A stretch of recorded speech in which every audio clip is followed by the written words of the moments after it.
Adnan Siddiqui actor ہے، بڑے نامور ایکٹر ہیں، بڑے مشہور پرانے ایکٹر ہیں. ایک کسی شو پہ وہ بیٹھے ہوئے تھے، لالی ووڈ، بالی ووڈ، ہالی ووڈ، تینوں انڈسٹری میں کام تینوں انڈسٹری میں کام کر چکے، بڑا نام. سو انہوں نے ایک ریمارک دیا، وہ ریمارک جو تھا وہ تھوڑا سا ذرا آؤٹ آف پلیس لگا، ذرا کریس لگا، خواتین تک کے اوپر ڈائریکٹڈ تھا. تو وہ جو بیٹھی ہوئی تھی اینکر، انہوں نے کچھ سوال پوچھے جس پہ انہوں نے جواباً کہا کہ جی خواتین جو ہوتی ہیں وہ مکھی کی طرح ہوتی ہیں کہ آپ ان کے پیچھے پیچھے بھاگو گے تو وہ آپ سے آگے آگے بھاگیں گی اور آپ سے پکڑی نہیں جائیں گی، اور اگر آپ چپ کر کے بیٹھ جائیں گے تو مکھی آپ کے اوپر آ کے بیٹھ جائے گی. تو again in very poor test.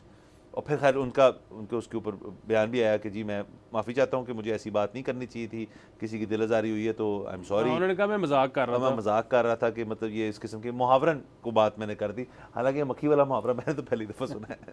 ارے وہ دیکھیں یہ بات تو ظاہر ہے وہ غلطی ان سے ہو گئی، اور اب کیونکہ انہوں نے معافی مانگ لی ہے تو میرے خیال میں بات ختم ہو جانی چاہیے. لیکن اس میں سے نا میں ایک اچھا پہلو ڈھونڈ سکتا ہوں، مطلب اس میں کوئی شک نہیں کہ مسوجنسٹک بات تھی، اس طرح کے مذاق نہیں ہونا چاہیے، لیکن مطلب he was trying very hard to entertain. مطلب وہ جس طرح کہہ رہے ہیں کہ میں تو اپنے سے جوک کریک کر رہا تھا، تو وہ کیوں کر رہے تھے اتنا کوشش؟ مجھے یہ لگتا ہے کہ پاکستان مطلب جو یہ ہماری انٹرٹینمنٹ انڈسٹری ہے نا، یہ اس میں آپ کی کسی سے اگر کوئی بہت ذاتی قسم کی دوستی ہو تو پھر تو اور بات ہے، وہ آپ سے دوستی نبھانے کے لیے آ گیا. ادروائز جو انٹرٹینمنٹ انڈسٹری کے لوگ ہیں یہ ٹی وی پر آنے کے انٹرویو یا کچھ بھی ہے اپیرنس ہے پیسے لیتے ہیں. اور یہ آپ کو پتہ ہے کہ بڑا مطلب انڈیا میں ہمیں 90s سے میرے خیال میں ایسے ہی ہے، اور شاید ہالی ووڈ میں بھی یقیناً اس سے بھی پہلے کا ایسے ہی ہوگا. تو وہاں پہ جس طرح انڈیا میں ہم بہت عرصے سے سن رہے ہیں کہ جی اب تو بڑا پروفیشنل ہو گیا ہے سب کچھ، وہاں پہ اگر آپ نے انٹرویوز کا کسی سے ٹائم لے لیا ہے تو وہ کبھی بھی لیٹ نہیں ہوگا، اور وہ لیٹ اس لیے نہیں ہوگا کیونکہ اس نے اس کے پیسے لیے ہوئے ہیں. اسی طرح آپ وہ ایز اے جاب ٹریٹ کرتے ہیں، وہ ایز اے جاب ٹریٹ کرتے ہیں. وہ جو بندہ آپ کے ساتھ پاس آیا ہوا ہے ایکٹر یا کچھ بھی، آپ اسے کہو گے صوفے پہ سے مجھے کلا بازی لگا کے دکھائے تو وہ دکھا دے گا. اس کی وجہ یہ کہ اگین اس نے پیسے لیے ہوئے ہیں.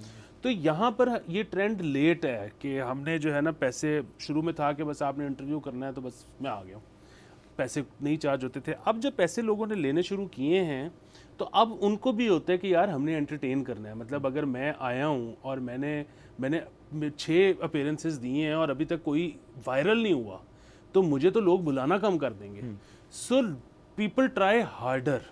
جی تو یہ کائنڈ آف ایک اچھی بات بھی ہے، اور میرا تو یہ خیال ہے کہ ٹی وی پر سب کو پیسے ضرور ملنے چاہیے. جب آپ جس بھی گیسٹ کو بلاؤ اس کو کم زیادہ جیسے مرضی لیکن پیسے ملنے چاہیے، تاکہ اس کو پھر پرواہ ہو کہ لوگ، آپ نے دیکھا پاکستانی ٹی وی چینلز پہ آ کے فل آوازار بیٹھے ہوتے ہیں کہ ہاں بس ٹھیک ہے جلدی سے ختم کرو جائیں گھر. اس کی وجہ ہی وہ ہے، وہ انٹرٹین نہیں کرنا چاہ رہے کیونکہ ان کو پیسے ہی نہیں ملے ہوئے. ہاں بالکل. اور سر اس سے یہ بھی ہوگا کہ جو لوگ پیسے لے کے بھی آتے ہیں شو کے اوپر اور فرض کریں تب بھی انٹرٹینمنٹ ویلیو نہیں لے کر آتے ود دیم، تو وہ فلٹر آؤٹ ہو جائیں گے یار کہ ان کو پھر نہیں بلانا، یہ اپنے کسی اور شعبے کے ساتھ رہیں. سبسکرائب کریں اور بیل دبائیں تاکہ کوئی خبر رہ نہ جائے.